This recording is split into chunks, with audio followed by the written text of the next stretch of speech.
Retomamos a sesión coa debate das mocións, turno para o Bloque Nacionalista Galego, coa primeira das súas mocións en defensa da sanidade pública, promovida pola plataforma So Sanidade Pública de Galiza. Señor Jorquera, ten a palabra. Moitas grazas. Efectivamente, a moción que agora debatimos, aínda que o BNG lle dea curso, está promovida pola plataforma SOS Sanidade Pública, que agrupa distintas forzas políticas, sindicatos e organizacións sociosanitarias. E, efectivamente, a sanidade pública lanza un SOS, un sinal de socorro que é necesario atender. A pandemia evidenciou as feblezas do noso sistema sanitario despois de 11 anos de continuos recortes e, precisamente, nun contexto no que o máis necesario que nunca é ofertalar o sistema sanitario, a resposta da Xunta está sendo a contraria. Mentres a Xunta de Galiza apela á crise sanitaria para urxir a firma do convenio do novo CHUAC, como se isto fose China e o novo hospital se fose facer nun mes, e de paso intenta impoñer ao Concello unhas condicións totalmente abusivas, a resposta da Xunta ante a crise sanitaria consiste no seguinte: sustituir a atención presencial pola atención telefónica, isto é, pola non atención, porque unha enfermidade non pode ser diagnosticada nin tratada eficazmente por teléfono, e así de paso, se me permiten a ironía, ábrelle camiño a Movistar, que xa viu o novo nicho de negocio e por iso lanza agora Movistar Salud. A resposta da Xunta é tamén pechar consultorios, algúns centros de saúde e puntos de atención continuada, ou suspender consultas, probas diagnósticas e intervencións cirúrxicas. De feito, estímase que en Galiza se paralizaron alrededor de 3.000 intervencións cirúrxicas, 600.000 consultas e 20.000 probas diagnósticas. E cales son as consecuencias desta situación? Maior sobrecarga de traballo dos profesionais, tanto da atención primaria como da atención hospitalaria. Esta mesma semana, a plantilla do Hospital da Coruña denunciaba que estaba ao límite por sobrecarga de traballo por mor dun déficit histórico de persoal, sobrecarga tamén na atención telefónica, persoas facendo cola a intemperie para poder acceder a un centro de saúde, listas de espera de semanas, incluso para unha consulta telefónica, doentes crónicos descompensados ou doentes que non son diagnosticados ni tratados a tempo. Até o punto de que hai expertos que estiman que se está producindo un incremento da mortalidade de até un 40% debido a enfermidades non relacionadas coa COVID. Antonte mesmo, o xefe de oncoloxía do Hospital Clínico de Santiago alertaba de que a COVID podería traer entre un 20 e un 30% máis de mortalidade por cancro. E hai outra consecuencia, a deterioración da imaxe da sanidade pública, que fai que cada vez máis xente recorra a sanidade privada e a suscriber seguros sanitarios, mentres a poboación con menos recursos e que non pode recurrir, por tanto, a sanidade privada está cada vez máis desprotexida.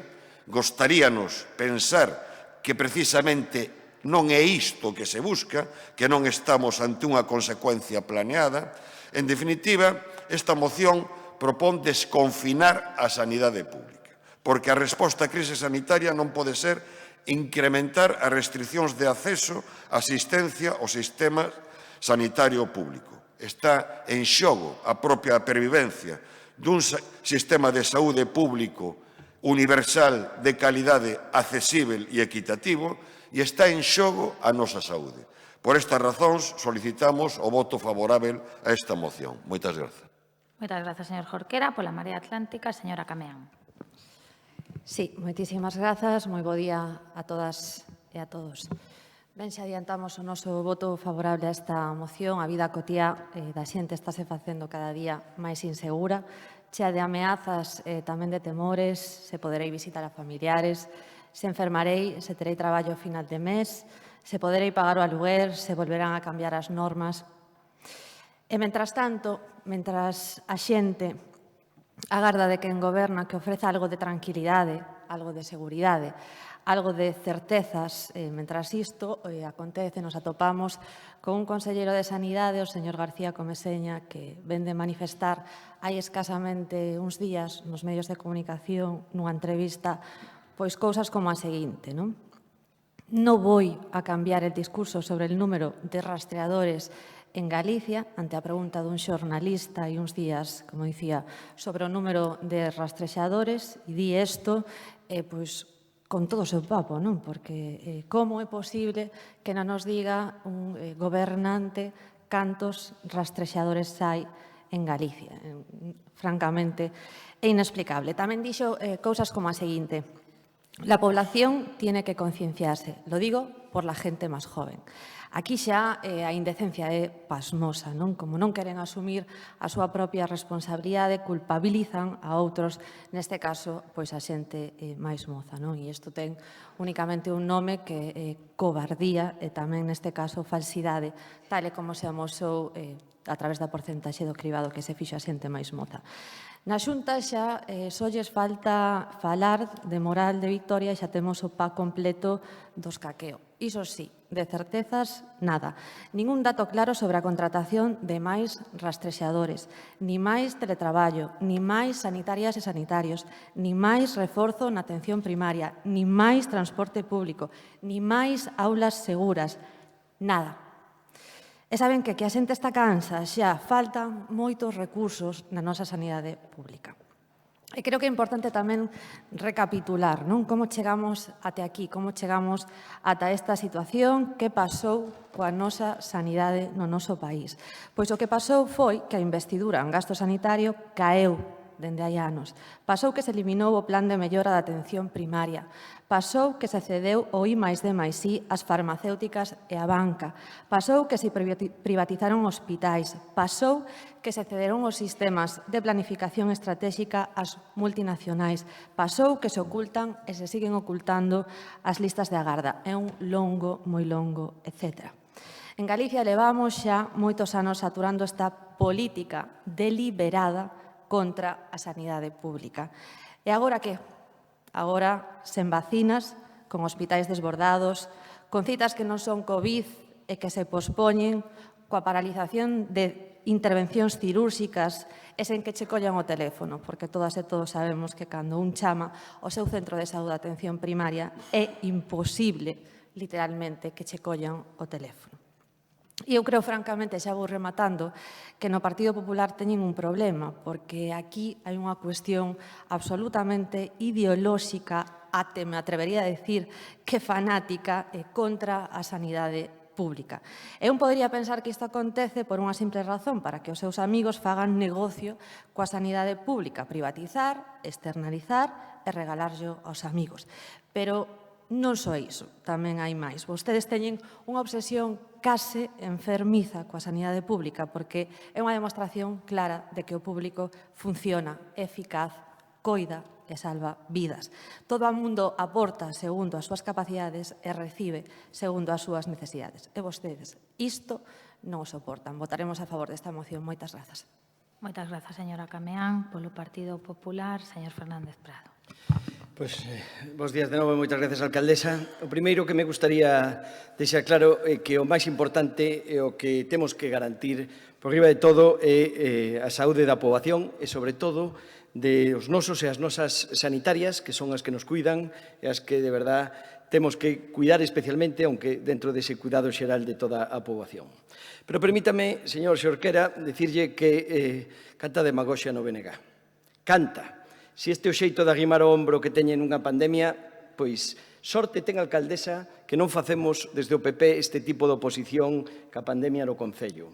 Vostedes sigan ca oposición á Xunta, sigan, sin facer oposición neste Concello. Non queren facer oposición neste Concello, xa estamos nos para facela, non se preocupe. Vos siga contra a Xunta, vostedes sigan contra a Xunta, que as autonómicas xa pasaron, quedan 4 anos. Eso sí, non lle escoitamos ningunha sola palabra para recoñecer que a situación sanitaria en Galicia sexa das mellores de España. Das mellores, e por riba da media europea, das mellores. Evidentemente que os sistemas sanitarios de toda Europa están resentíndose nesta pandemia sanitaria, e que estáse a producir desaxustes, evidentemente, como todos, en todos os sistemas de Europa, en todos. Tamén menos que en outros países en Galicia. Tamén menos. Esta situación non só é mellor relativamente á pandemia, tamén é mellor na hospitalización e tamén é mellor na primaria que noutras zonas de España e que en outros sitios. Pero tampouco desto ninguna palabra. Mire, fai uns meses tive a ocasión de falar en un acto da Organización Nacional de Médicos en Santiago co que o presidente da Atención Primaria, un extremeño. E me decía, si os queixades vos en Galicia da atención primaria, vide a nosas áreas. Xa nos gustaría ter a nós o plan de primaria que tedes en Galicia. Isto me decía un extremeño que é un doctor responsable da área de primaria. Porque é verdad, dirá, son os tortos no país dos cegos, é verdad que hai moitas cousas que mellorar, tamén é verdad, pero é verdad, e hai que recoñecelo, que estamos mellor que en outras comunidades onde goberna a esquerda ou incluso a dereita, e que estamos mellor en moitos dos temas que en moitos países europeos. Por certo, Galicia ten un plan de atención primaria 2019-2021 consensuado co sector, cos profesionais, cos sindicatos, que ten 102 millóns directamente e que se crearon 331 plazas, se están creando, de atención primaria entre o 19 e o 21 está previsto e negociado. E, ademais, levamos tempo, porque creo que isto demostra o compromiso absoluto da Xunta antes e agora que a atención primaria, reforzando tamén o persoal. 269 efectivos novos con esta pandemia. Pero, ademais, vostede sabe perfectamente que o que conta que o problema é xeración de toda España, que o problema non é querer non contratar, senón que non hai médicos en España ca especialidade para poder contratalos.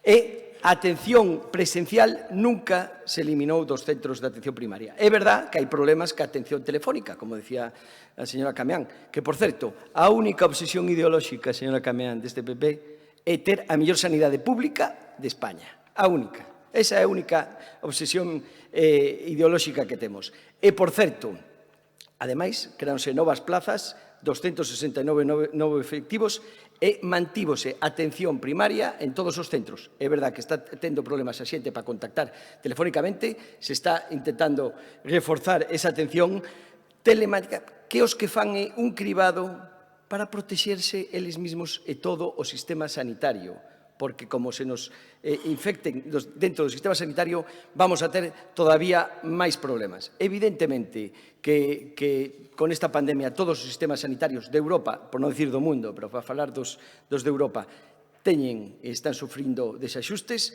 se está traballando en eso, o que esperábamos dun partido e que deixe as barricadas, que deixe as pancartas e que sexa constructivo, que empece a construir, que se poña arrima o hombro, como fai o PP, no ámbito municipal da Coruña. Mais nada, votaremos en contra. Moitas gracias. Grazas, señor Fernández Prado. É Jorquera, non Xorquera, porque creo que o avó era de Cartagena, non se traduce. Era de Cartagena, non? Sí. Señora Neira. Jorquera, con J. Señora Neira. Gracias, señora alcaldesa. Bueno, desde el Grupo Municipal Socialista, lógicamente vamos a apoyar esta moción presentada por el BNG.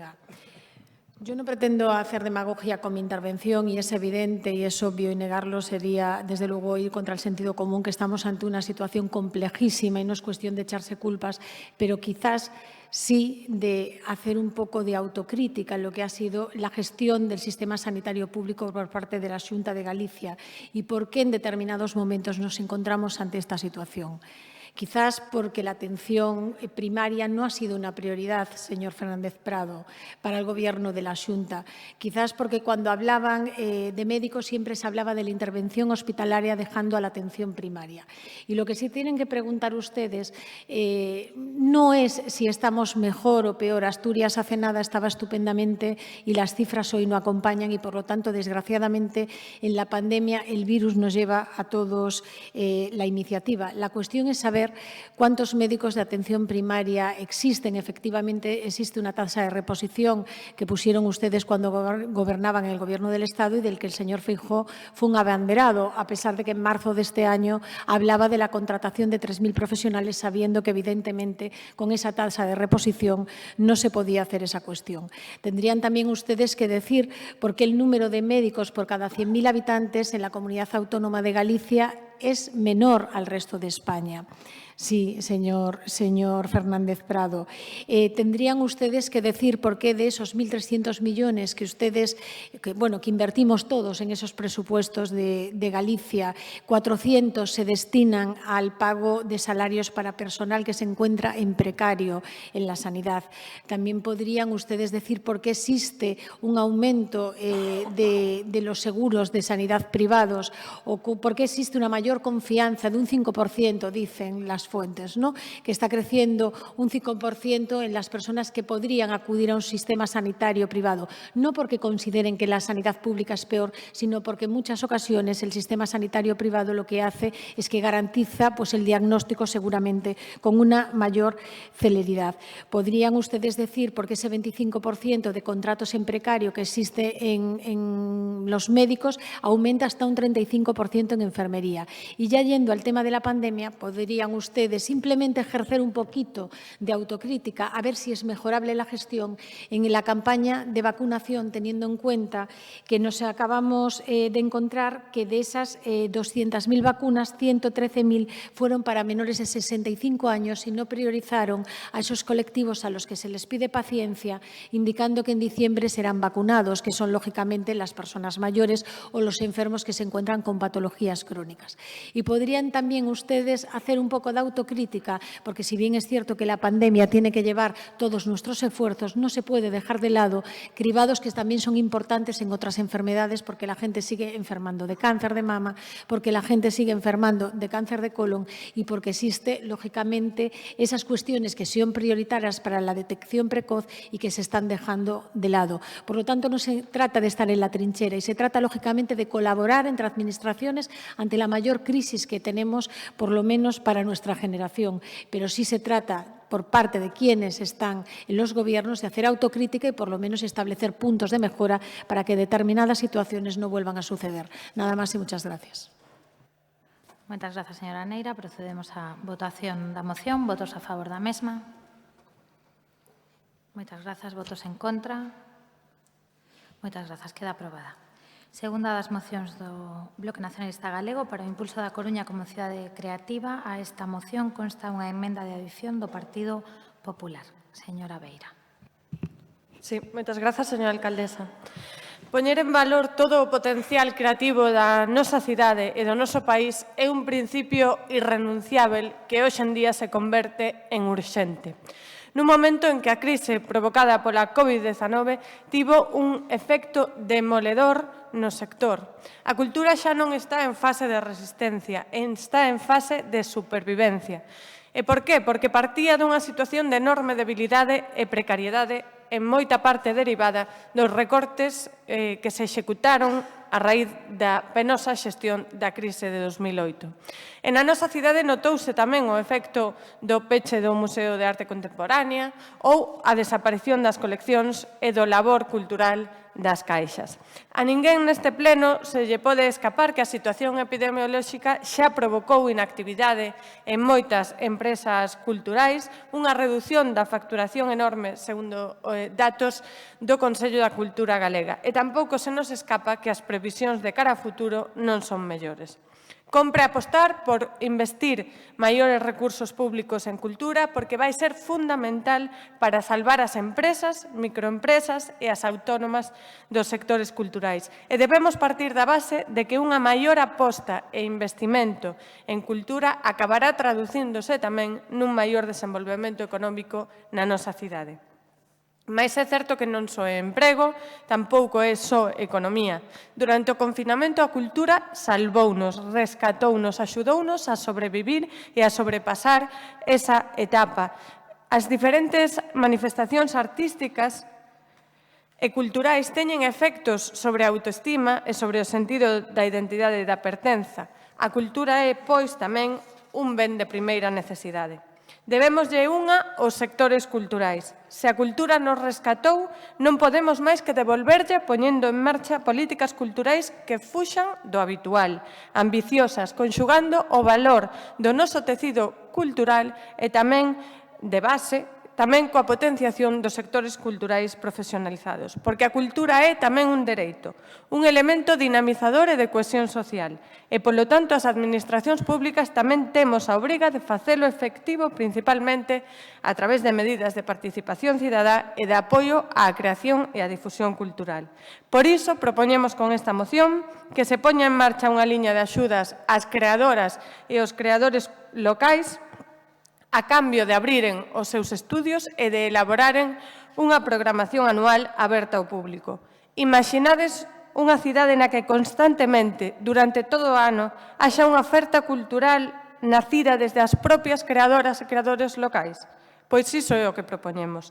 Tamén propoñemos que dentro da cidade das TIC se poida abrir un espazo de creación e de exposición de obras e pezas artísticas vencelladas coa tecnoloxía da información e da comunicación.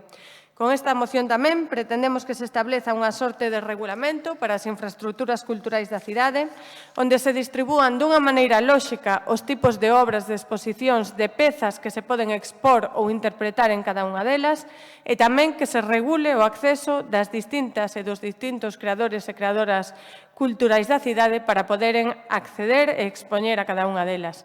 E como cremos que a política cultural ten que levarse a cabo de maneira participada e participativa, e como o sector cultural é amplo e diverso, creemos que é precisa tamén a creación dun Consello Local da Cultura.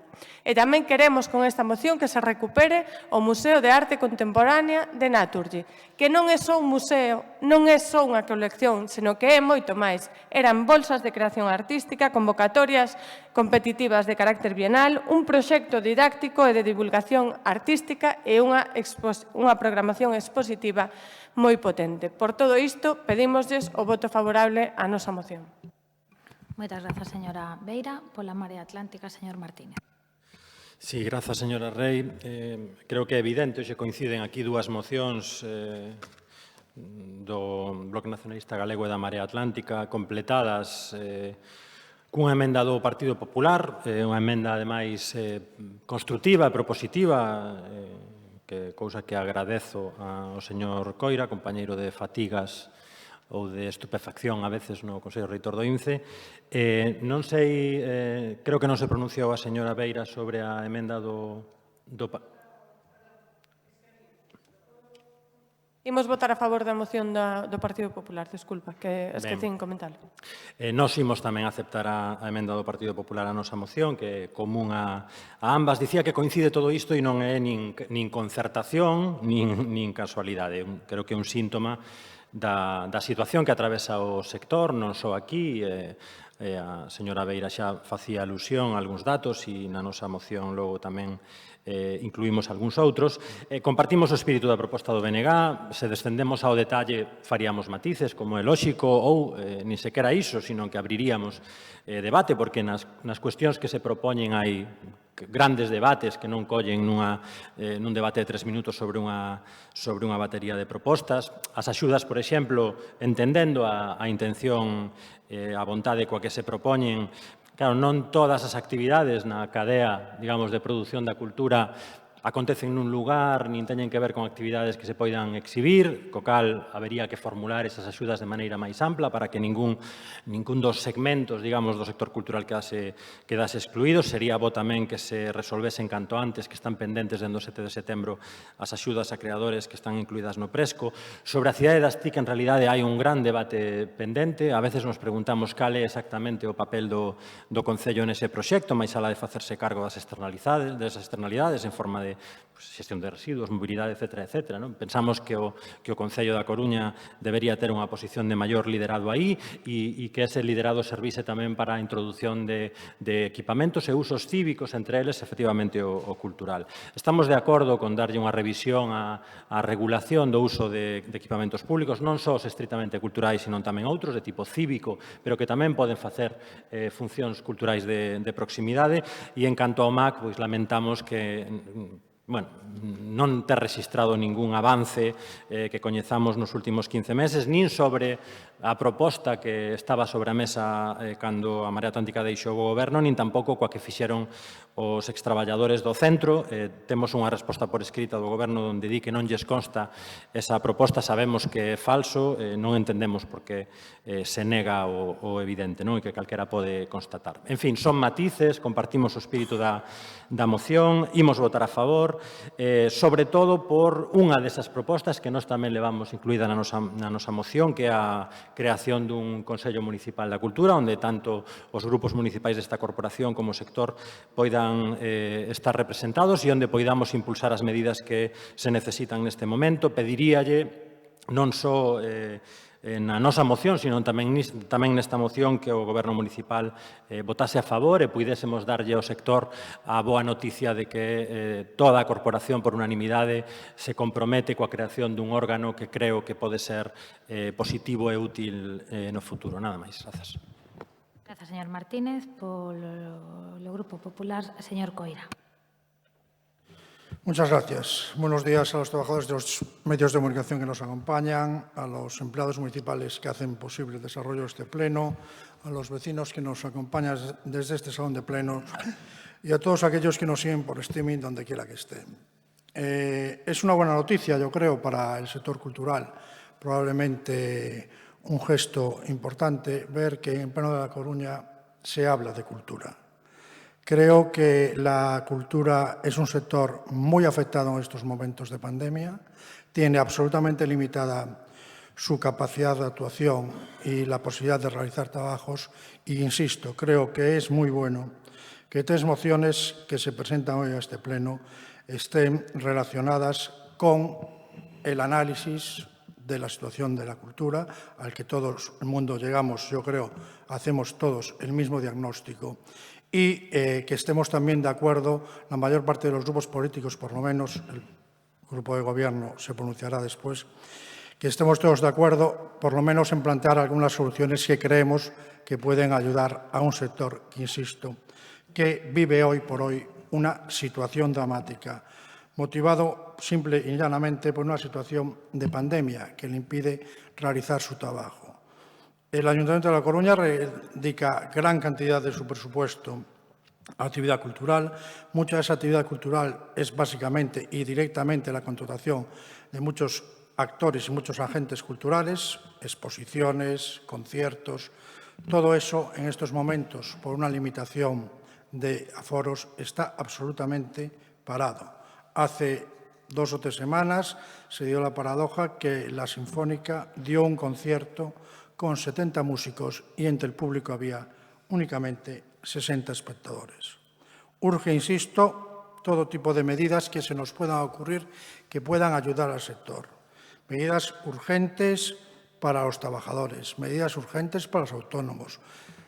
En el mundo de la cultura hay mucha transversalidad, hay muchos, además de actores, cantantes, hay muchos técnicos que trabajan y que hacen posible el desarrollo de la actividad cultural, tramoyistas, técnicos, electricistas, iluminadores, infinidad de personas que en estos momentos no pueden realizar su trabajo y que necesitan un apoyo de forma y manera inmediata. Habrá que apoyarles a nivel nacional bajando el IVA cultural, reduciendo el impuesto de sociedades a las empresas del sector, ver la posibilidad de hacer moratoria en los préstamos ICO, ver la posibilidad de ampliar la aplicación de los ERTE, con lo cual estas medidas que plantea esta moción del bloque no nos podemos negar bajo ningún concepto a ninguna de ellas. Sí creemos que hay que apoyar a los creadores, sí creemos que hay que involucrar no solo a la universidad, sino a todas las administraciones públicas que son unos demandantes y unos consumidores en circunstancias normales de cultura. Hay que seguir pidiéndoles que lo sigan haciendo, que no se olviden de este sector. Evidentemente, creemos que hay que tener un reglamento claro y transparente para que todos los agentes culturales sepan cómo y de qué manera pueden utilizar los activos y los recursos que le ofrece el Ayuntamiento. Creemos que sí el sector tiene que estar representado y ser escuchado y de una forma constructiva, conseguir las mejores medidas para que el sector se recupere y para que tengamos una satisfacción todos los usuarios. Durante el anterior confinamiento, el 70% de los usos de Internet eran para bajar temas relacionados con la cultura. Desgraciadamente, los proveedores de ese 70% de contenidos no están en una situación que les permita sobrevivir, porque no pueden exhibir su trabajo en ningún sitio y no pueden trabajar por la situación de la pandemia. Y con respecto a la Fundación Naturgy, que yo creo que era un referente en Galicia, una sala expositiva, sus talleres, sus programas, sus becas, evidentemente, a donde haya que ir, cuente con el Partido Popular, que vamos a ir para reivindicar, entre otras cosas, esa exposición magnífica que tenía, esa colección gallega hecha desde Galicia, que creo que todos debemos reivindicar. Insisto, creo que debemos defender con mucha energía el sector cultural. La Coruña era un referente para Galicia y creo que debe seguir siéndolo. Nada más y muchas gracias. Moitas grazas, señor Coira. Señor Laje, polo Goberno. Gracias, señora alcaldesa. En primeiro lugar, manifestar que a proposta formulada polo Bloque Nacionalista Galego pois nos parece que ten encaixe dentro das formulacións e da política cultural que está a desenvolver o goberno local. Evidentemente, a solicitude de que se deseñe unha liña de axudas específicas para o sector cultural, que se incluya a cidade das TIC, un espacio de exposición vencellado á tecnoloxía, que se deseñe un regulamento para as infraestructuras culturais da cidade ou que se poña en marcha o Consello Municipal da Cultura ou a propia recuperación do proxecto do MAC, pois son ámbitos nos que podemos coincidir, sen dúbida ninguna. A cultura é un dos sectores estratégicos que máis está a padecer as consecuencias da pandemia e este goberno comparte a sensibilidade amosada polo BNG nesta moción, é consciente da necesidade de tomar medidas extraordinarias para insuflar oxígeno nun tecido que dificilmente poderá seguir aguantando sen o respaldo das administracións, especialmente daquelas que contan con máis recursos e tamén competencias nese ámbito. Coido que, ademais, que o goberno que dirixe a nosa alcaldesa está a demostrar o seu máximo compromiso coa cultura, tanto no eido profesional como no de base.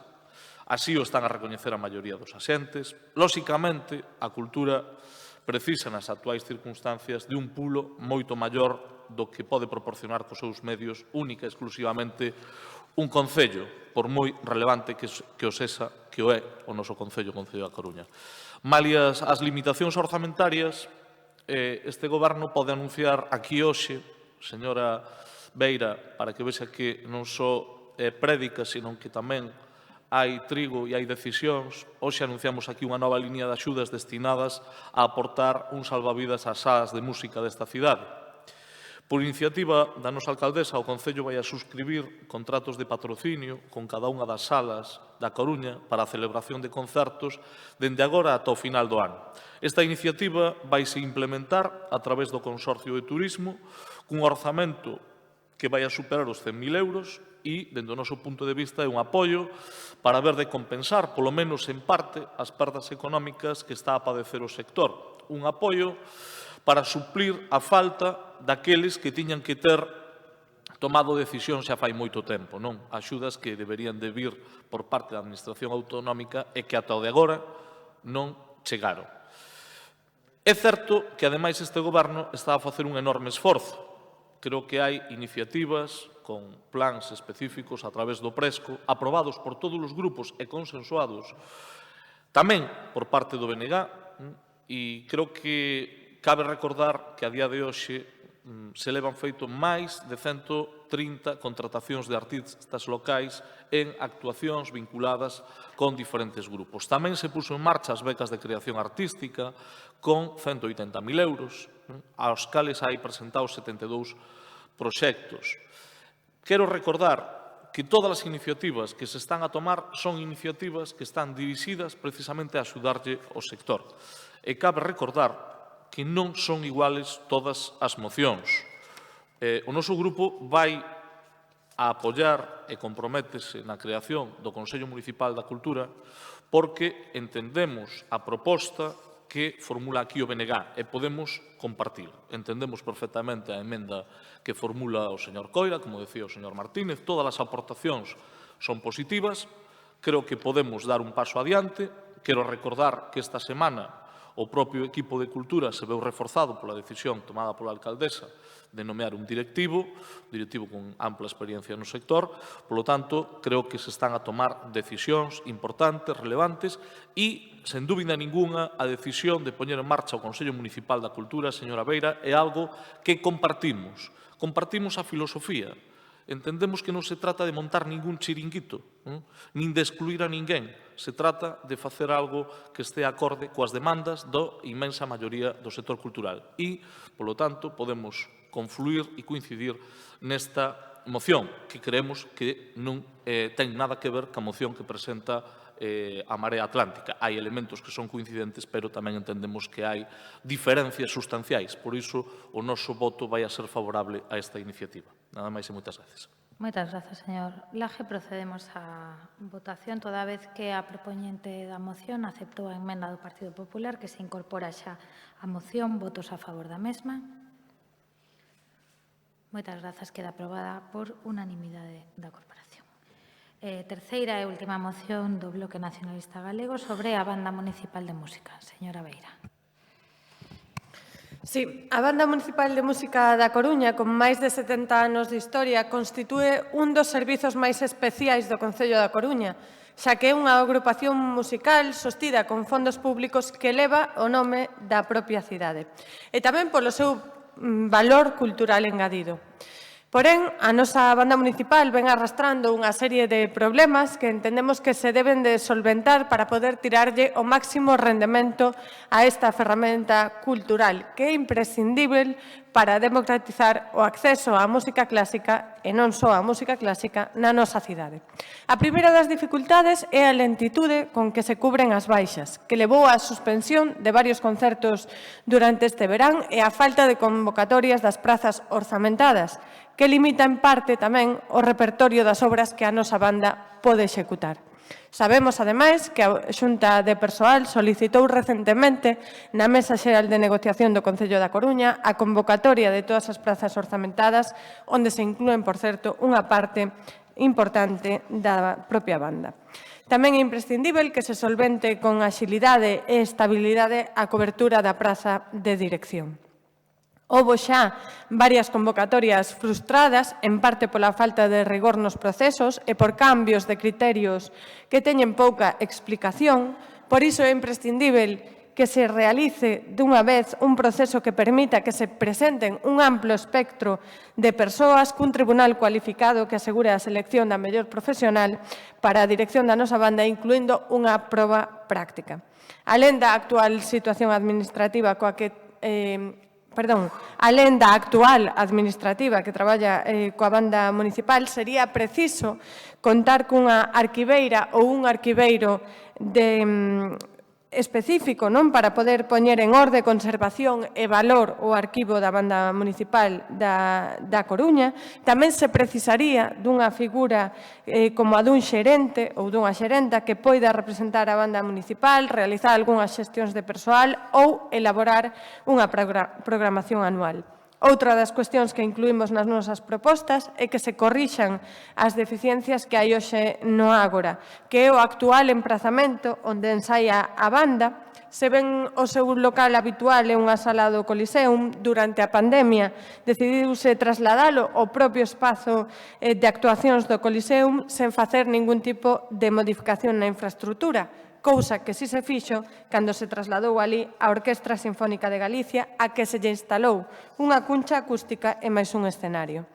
O certo é que o escenario do Ágora onde ensaia actualmente a banda queda cativo, polo que as músicas e os músicos da nosa banda están a ensaiar sen as distancias de seguridade precisas e, ademais, con moitísimas dificultades acústicas derivado de que están ocupando a parte traseira do escenario. E, por último, preocuparnos que a banda municipal non ten programado ningún só concerto a partir deste mes. É dicir, finalizado novembro, a banda municipal de música non ten ningún concerto programado. Polo tanto, e ademais, aqueles concertos que se gravaron no seu día durante os momentos nos que non se podían ofrecer actuacións abertas ao público, aínda se colgaron recentemente na última semana en internet, non? Polo tanto, creemos que hai que poñer en valor a nosa banda municipal. Creemos que as propostas recollidas nesta moción son as axeitadas para o facer, non serán as únicas, pero consideramos que son axeitadas e axustadas, ademais, ás demandas da banda municipal, co obxectivo, como dicía ao comezo, de tirarlle o maior rendemento cultural posible á nosa banda municipal. Nada máis. Moitas grazas, señora Beira. Pola Marea Atlántica, señor Martínez. Grazas, señora Rei. Abro comillas. Me da pena que se tergiverse la realidad de esta manera y que se pueda utilizar uno de nuestros puntales culturales como es la banda de música como ariete político. Y lo digo así de claro, porque me duele que se utilice para cuestiones políticas que son ajenas al interés de la banda. Yo pediría que se dejara de utilizar a la banda municipal como ariete político. Y quien lo esté haciendo, que piense si lo está haciendo para su propio beneficio o lo está haciendo en beneficio de la banda, porque dudo que sea lo segundo. Esta é a transcripción literal dunha intervención da señora Rei nunha radio pasado 2 de outubro. Preferiría reproducir a grabación orixinal, que non teño ningún ánimo de parafrasear a ninguén, pero é unha das cousas que agora non se pode facer neste salón de plenos. A pregunta, señora Rei, a quen se refería? Quen está a empregar a banda municipal como ariete político? Non sei se a señora Beira por presentar esta moción, se é a Comisión Artística da Banda, elixida pola banda, cando fai algún comunicado, se era a veciña que a interpelaba na radio, ou se é a Marea Atlántica por exixir, como ven facendo, que se cumpra e que se trate de resolver os problemas que non todos son fáciles de resolver, como logo reiterarei, da banda de música. Non son arietes, son feitos, señora Rei. A praza da dirección da banda está hoxe vacante? Sí. Anularon a primeira convocatoria polas queixas da banda que pedía unha proba práctica e estar no comité de valoración? Sí. Deixaron deserta a segunda convocatoria despois de excluir a maioría das persoas candidatas, cousa que tamén provocou queixas na banda? Sí. Faltan algúns instrumentos indispensables na banda? Sí. Afecta iso ao repertorio? Sí. Carece a banda de programación a medio e longo prazo? Sí. Negouse a banda, non a Marea Atlántica, nin o Bloque Nacionalista Galego, nin a veciña que a interpelaba na radio, sino a banda a gravar no Ágora polo deficiente estado do auditorio, cando menos aquel día? Sí. É doado resolver todo isto? Son problemas novos? Non. No, nin é doado, nin vai ser rápido, nin todos estes problemas son produto dos últimos 15 meses. Hai carencias na banda, témolo reiterado moitas veces, que se arrastran desde hai moito tempo. Algúnas delas podían ter sido resoltas, tal vez, e outras, pois é francamente difícil, porque tampouco cos orzamentos máis progresistas da historia se resolven en Madrid as limitacións á contratación de persoal nas administracións públicas. Que non sexa fácil, que non sexa responsabilidade súa ter xenerado algunhas das carencias da banda e que non vai a ser rápido, non quere decir que non teña vostede como nova responsable da área de cultura que poñerse con isto e non, digamos, estigmatizar a banda ou estigmatizar a quen se preocupa pola banda ou traslada as demandas da banda municipal como sospeitosos ou sospeitosas de empregar a ninguén como ariete político. Creo que iso é pouco respectuoso xa non cos grupos municipais, sino coa propia banda municipal de música. En definitiva, a moción do Bloque Nacionalista Galego recolle boa parte das demandas do colectivo e nesa medida nos imos votar a favor. Nada máis, moitas grazas. Moitas grazas. Polo Grupo Popular, señor Coelho. Muchas gracias. Yo creo que todos los grupos, una vez más, coincidimos porque conocemos, porque se nos fue explicado en una comisión por uno de los funcionarios y músicos miembros de la banda municipal la situación. En esa comisión también el señor Roura nos explicó la visión y la perspectiva del gobierno municipal y no podemos hacer otra cosa más que votar favorablemente a que una banda municipal profesional, de prestigio, de larga trayectoria y de largo recorrido en esta ciudad, que representa más de 2,5 millones en el presupuesto de este ayuntamiento, pues no nos diga que porque no se pueden sustituir a los trabajadores, porque son 48 y no 50, porque no tienen director, porque no tienen subdirector, porque no pueden ensayar en un espacio, siendo como son funcionarios, todos los funcionarios de esta casa, la Administración les garantiza trabajar en condiciones de seguridad, ellos exigen trabajar en unas condiciones de seguridad, las que exige la pandemia, solo exigen eso, plantean la posibilidad de ampliar un poco el escenario para que esto pueda suceder. No tienen programación anual porque no tienen un proyecto musical que se haya hecho desde el ayuntamiento, porque no tienen dirección, porque cuando falla un músico, por el motivo que sea, por el motivo que falla cualquier otro funcionario en su trabajo, ellos pues pierden un concierto, y porque todo esto pasa, y sorprendentemente pasa, desde hace algún tiempo, aunque lo del director solo desde hace unos meses. Yo creo que queda para la historia el proceso de selección de este director. De verdad que es un tema curioso que nos gustaría que algún día alguien aclarase. Además, incluso algún músico me dice que, como sigamos con el mismo método que hasta ahora, puede volver a repetirse, que quede desierto. Yo no sé qué tiene esta cuestión tan complicada de ser director de la Banda Municipal de La Coruña, que no encontramos una persona que reúna los requisitos o que alguien quiera venir a realizar este trabajo. Insisto, creo que la Banda Municipal es un referente en esta ciudad, que en la situación en la que está, yo recuerdo de niño como los domingos iba a las 12 de la mañana a los conciertos del Rosalía de Castro. Allí empecé a escuchar música clásica, allí empecé a familiarizarme con la música, y creo que no podemos privar, porque además no queremos, porque tenemos 2,5 millones del presupuesto municipal para que los coruñeses puedan disfrutar de esta música, con las condiciones que las circunstancias nos obligan, pero creo, insisto, que por 2 personas, por no tener un par de refuerzos de instrumentos, no podemos privarnos de tener una banda municipal que funcione adecuadamente y al nivel profesional que estos profesionales de la música exigen. Muchas gracias. Muchas gracias, señor Coira. Por el Grupo Socialista, señor Laje. Gracias, señora alcaldesa. Señora Beira, a título informativo, os concertos aos que vostede facía referencia si están programados, un deles para o día 13 de decembro no Palacio da Ópera e outro para finais de decembro coincidindo con Nadal. O digo, é unha moción, pero en calquera caso sempre é unha información para introducir nesta deliberación, neste debate. Non? Teño que manifestarlle que coincidimos coa parte resolutiva. Efectivamente, existe unha situación que non debemos deixar de analizar co máximo rigor, que ten que ver coa praza de director, tamén con ter un sistema máis áxil de cobertura de baixas, sen dúbida ninguna. Iso é así, forma parte das preocupacións deste goberno e non hai por que decir que todo está ben. Hai cousas que son mellorables, evidentemente. Coido que a aposta do goberno e do Concello pola música está fora de toda a dúbida.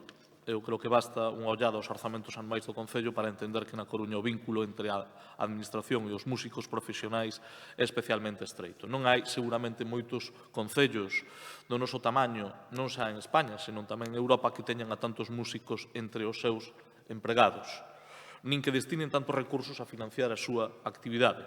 Mais ben, somos unha excepción dentro dunha globalidade, pero estamos moi orgullosos de ser esa excepción e da aposta, por certo, que fixeron os gobernos socialistas nas décadas pasadas pola música e pola cultura, que non está de máis recordalo.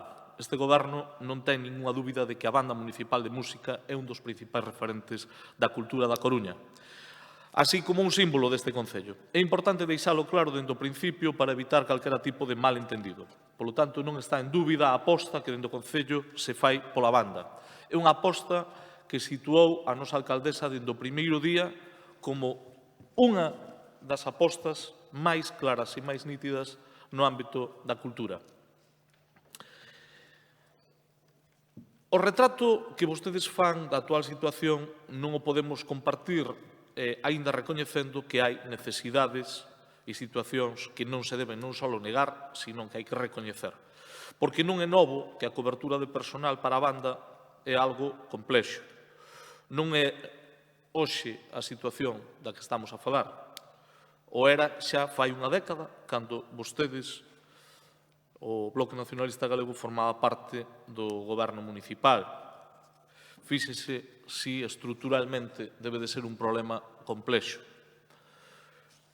Foi para nós unha mágoa a marcha por motivos persoais do último director, un profesional moi querido, apreciado e recoñecido. E é certo que se intentou cubrir a praza, se fixo con 2 concursos que quedaron desertos.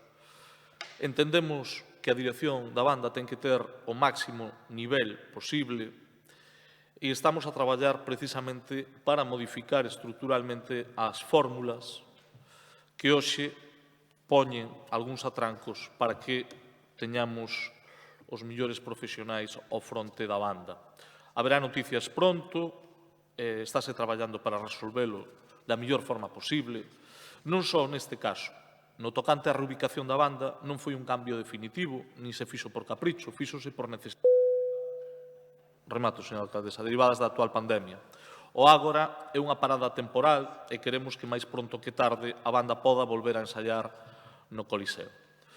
Xa se fixeron unha serie de investimentos tamén para adaptar esta ubicación temporal e seguiránse facendo. Somos conscientes de que a aposta pola banda é unha aposta de todas e de todos e nese camiño nos imos a topar. Por iso, imos a votar a favor desta moción. Nada máis e moitas gracias. Moitas grazas, señor Laje. Procedemos á votación da moción. Votos a favor da mesma. Moitas grazas. Queda aprobada por unanimidade.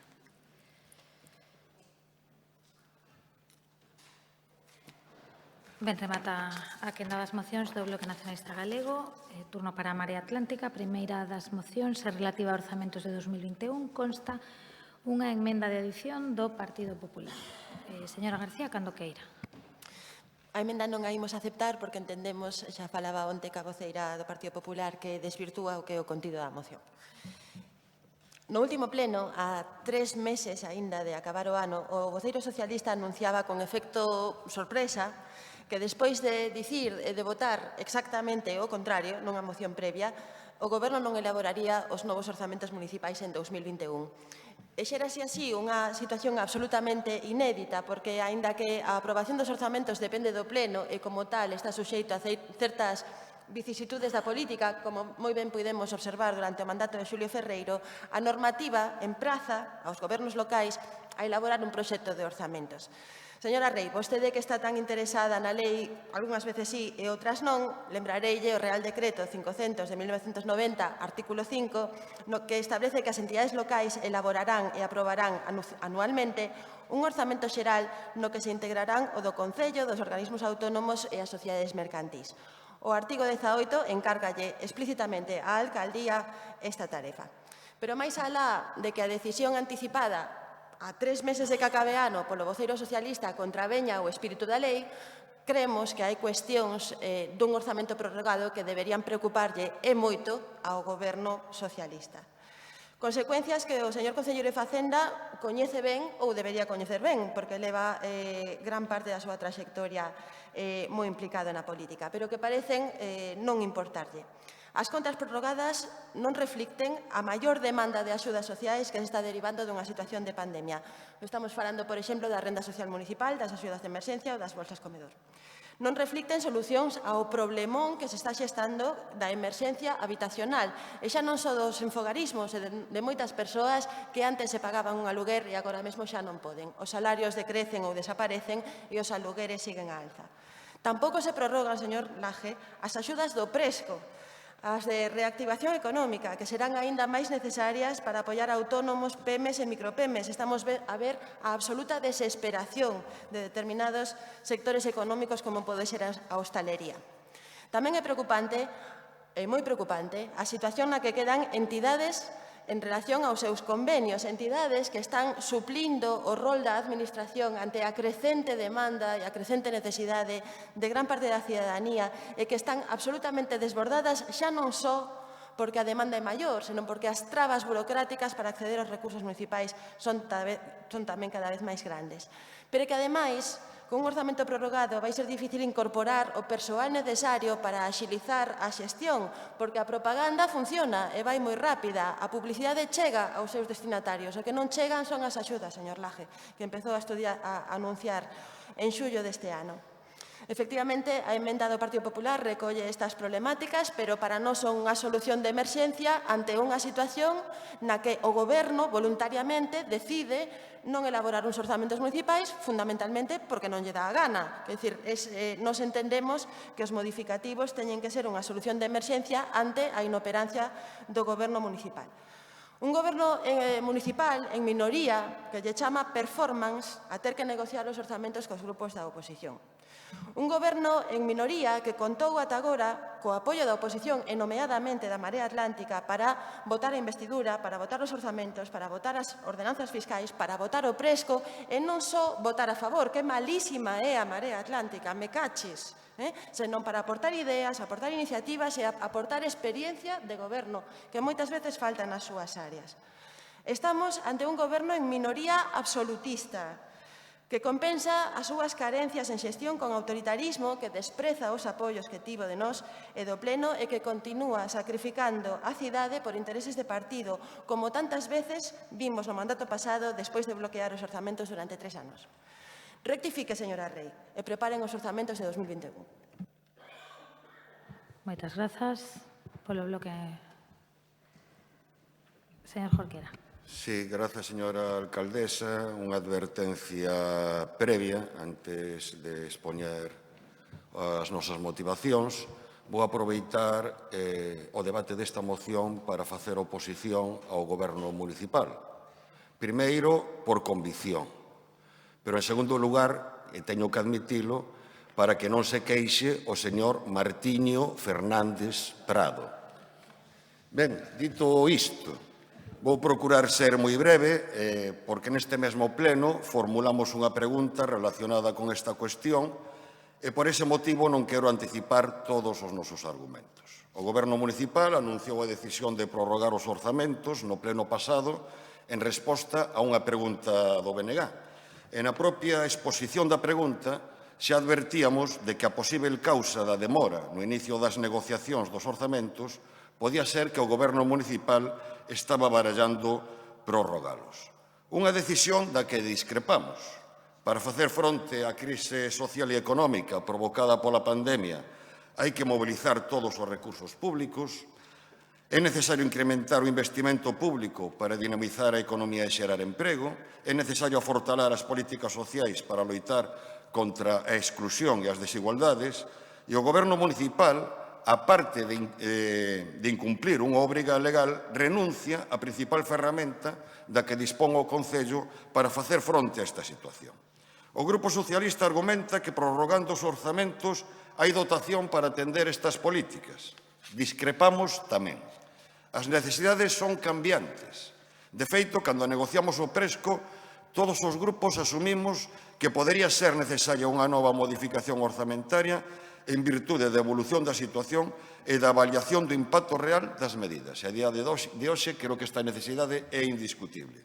Pero, ademais, que vai pasar cos convenios coas entidades que fan un labor insustituível máxime neste contexto de crise social? Porque os convenios non se prorrogan, como xa lembramos no pleno anterior. E que nos propón a cambio o Grupo Socialista? O que nos propón, volvo a decilo, é negociar os orzamentos a retallos, cando se aborde a modificación das ordenanzas fiscais, ou o novo presco que se nos ven de anunciar, ou outras moitas cuestións. E ter que pronunciarnos ao longo do exercicio sobre continuas modificacións orzamentarias en vez de ter unha previsión global de gastos e ingresos e uns orzamentos xerais que marquen as prioridades nas políticas fiscais. O Grupo Socialista apela a incertidume do cenario actual e o seu impacto na baixada de ingresos. Pero fronte a este argumento, o cenario actual precisamente o que non xustifica é que se opte por prorrogar orzamentos. Porque a prioridade neste contexto No ámbito estatal, no ámbito galego e no ámbito local ten que ser mobilizar todos os recursos para evitar a creba económica e social, porque estamos nesa situación. E xa conclúo, como xa dixemos no debate do pleno anterior, que non se negocien uns novos orzamentos é un incumprimento dos acordos de investidura. Contradía a imaxe dialogante e capaz de construir consensos da que tanto presume o goberno municipal. Funcionar con orzamentos prorrogados é unha anomalía, é un síntoma de debilidade e de incapacidade de diálogo, pero, sobre todo, funcionar con orzamentos prorrogados é malo para a cidade. Por isto, votaremos a favor desta moción. Moitas grazas, señor Jorquera. Polo Grupo Popular, señora Gallego. Muchas gracias. 5 de noviembre, un gobierno municipal resignado a prorrogar el presupuesto unilateralmente, cuando todos los grupos municipales hemos manifestado la voluntad de negociar y la necesidad de contar con un presupuesto adaptado a la nueva situación para el año que viene. Un gobierno que está en minoría y que ya ni pacta con sus socios, débil, con cambios estructurales constantes, que actúa sin transparencia y anunciando al final del pleno anterior una decisión como esta después de haber votado una moción a favor de negociar un nuevo presupuesto. Nos preocupa esta situación en un momento especialmente crítico. Se verán obligados a traer a pleno continuos modificativos que habrá que pactar. Aún están a tiempo, pero en caso de que continúen con su negativa, les instamos a rectificar. Y por eso presentamos una enmienda, negociar un modificativo ya para incrementar el presco actual con el fin de aumentar la mayor brevedad de las partidas de gasto adecuadas para financiar las líneas de ayuda más demandadas. Hay miles de coruñeses que lo están pasando muy mal por cuestiones de salud, de empleo y, en algunos casos, por ambas situaciones a la vez, por lo que no podemos fallarles. Para ello, necesitamos el estado de ejecución del presupuesto del Ayuntamiento detallado y proponemos ya que los 3 millones de los dividendos de Malsa, que se aprobó la semana pasada incorporar al presupuesto municipal, si no desaparecían del presupuesto gracias a los votos del PP, se destinen al presco, además de los más de 2 millones de fiestas que están sin gastar. Hay casi 4.000 solicitudes de ayudas por 12 millones y solo 6 millones aprobados. Todo lo que se cumpla tiene que cobrarse, todo el que cumpla tiene que cobrar ya. El 29 de octubre, en la comisión de seguimiento primera y única que convocaron, pedimos un modificativo y hoy nos anuncian que sí que lo van a hacer, pero ya lo anunciaron antes, el 2 de noviembre, en proponer a los grupos entre 1,6 y 2 millones más. No llega para cubrir las necesidades. Los bonos tampoco están funcionando bien, falta información y hay que buscar una alternativa a la aplicación informática. Lo dijimos desde el principio. En cuanto a las ayudas sociales, las que funcionan sin problema y con ejecución del 100% son las propuestas por el Partido Popular, como son los convenios con entidades sociales para emergencia social y cuidado de personas mayores. Y hay que agilizar los trámites. No puede ser que la semana pasada solo hubiese 107 solicitudes aprobadas y al final de mes se calcula que habrá 1.000 revisadas, pero pendientes de pago muchas y 3.000 sin mirar. No puede ser, y eso que contrataron a 35 personas para tramitar el presco. De nada sirven las ayudas si los negocios están cerrados. Pero aprendamos de los errores y, además del modificativo de este año, y en caso de que se nieguen a aprobar el presupuesto, decidan aprobar el actual, hay que pactar ya un nuevo presco que subsane las deficiencias de este. Hay que pactar los convenios que no se prorrogan con el presupuesto prorrogado, con todas estas entidades que se ven desbordadas en este momento, Banco de Alimentos, Cocina Económica, etcétera, así como las inversiones. Desde la máxima lealtad y nuestro profundo deseo de colaboración, instamos a la alcaldesa a que recupere el espíritu constructivo y la voluntad de acuerdos ante los reiterados ejemplos de falta de transparencia y de toma unilateral de decisiones por parte del Gobierno desde que se aprobó el plan. Para finalizar brevemente, como sé que saldrá la Xunta en algún momento, hoy el Consejo de la Xunta va a aprobar ayudas directas a los profesionales de la hostelería y del turismo, los más afectados por la pandemia, plan de reactivación del ocio nocturno dotado con 6,8 millones de euros, plan de reactivación económica, innumerable gasto social, incremento ahora mismo de más de 17 millones, además de una ley para agilizar la burocracia a las empresas, que en este momento es casi tan importante como poner números en un presupuesto si no se van a ejecutar.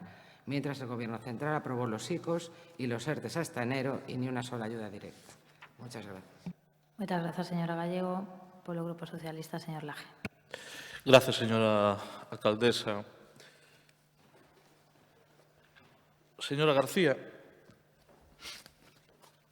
non sei cantas veces o teremos que reiterar neste pleno, pero non pasa nada por facelo unha vez máis. Quen tomou o camiño diferente, completamente diferente, o que ten que ver co diálogo e co entendemento, non foi este goberno municipal.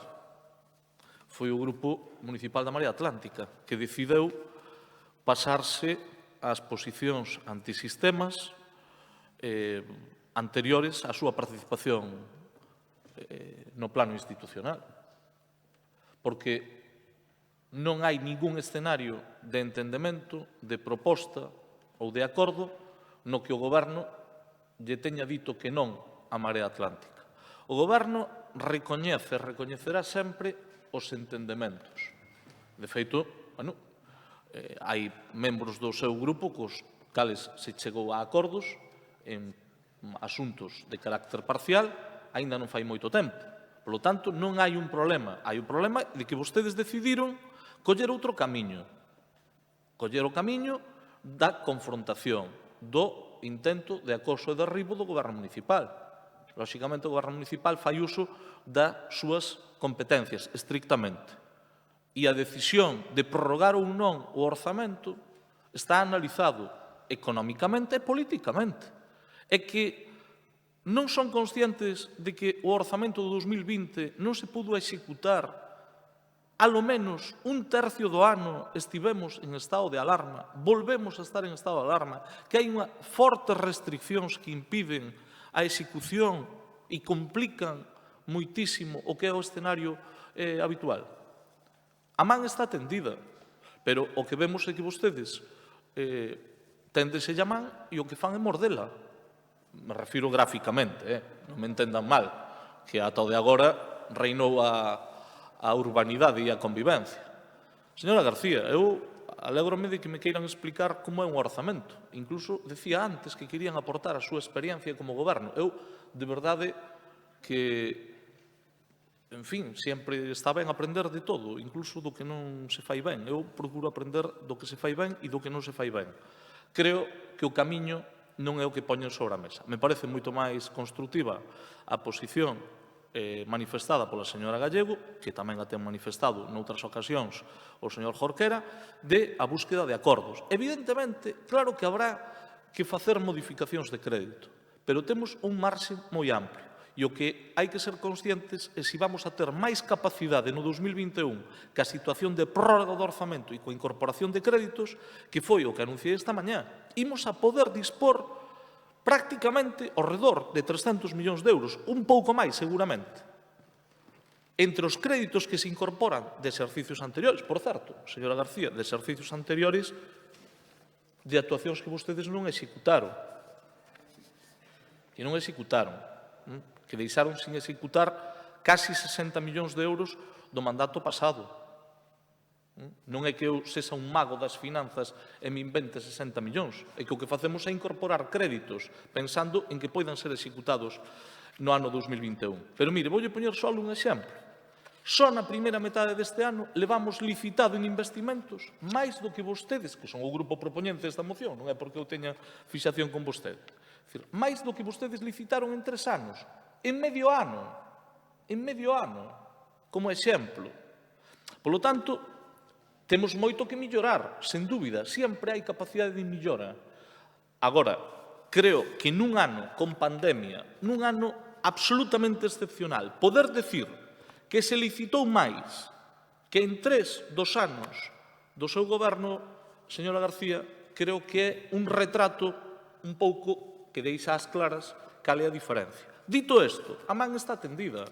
A nós nos gustará poder chegar a entendementos coa Marea, sen dúbida, pero a Marea decideu nunha fuxida cara adiante, que non é responsabilidade nosa, sino só de quen toma estas decisións, facer un ataque frontal que nada ten que ver cos intereses xerais da cidade. Señora Gallego, eu agradezcolle Agradezo a súa disposición e anunciolle que a nos parece ben a proposta de emenda que vostede fai, porque o que esta mañán anunciei é precisamente iso, que convocaremos os grupos para que teñamos un presco 2021, é dicir, un segundo presco, ao mesmo tempo que fagamos un modificativo urxente neste mesmo mes de novembro, vendo que é o que non se executa deste ano para que podamos aproveitar os recursos, evidentemente, e